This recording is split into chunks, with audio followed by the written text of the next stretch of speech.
এবার আমরা যে বলেছিলাম যে অডিও সিডি যেসব সিডি ট্র্যাক ওয়াইজ তা থেকে আমরা কিভাবে গান আমাদের কম্পিউটারে স্টোর করতে পারবো। এর জন্য বেশ কিছু প্রোগ্রাম রয়েছে। সাপোজ অডিও গ্র্যাবার নামে একটি প্রোগ্রাম রয়েছে যা আমরা আমাদের কম্পিনিয়ন ডিস্কের সাথে দিয়ে দিয়েছি। এই অডিও গ্র্যাবার প্রোগ্রামটি মূলত আমরা চালালে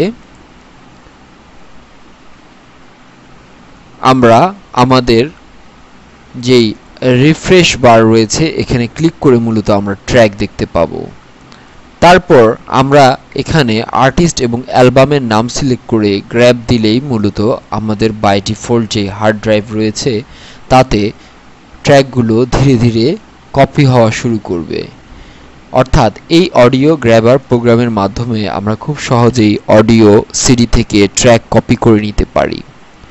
এছাড়া আরও বিভিন্ন ধরনের গ্র্যাবিং সফটওয়্যার রয়েছে, ট্র্যাক গ্র্যাবার এবং মিউজিক ম্যাচ নামে আরও একটি প্রোগ্রাম রয়েছে যার মাধ্যমে আমরা এভাবে অডিও সিডি থেকে গান আমাদের কম্পিউটারে হার্ডওয়্যারে সেভ করতে পারি।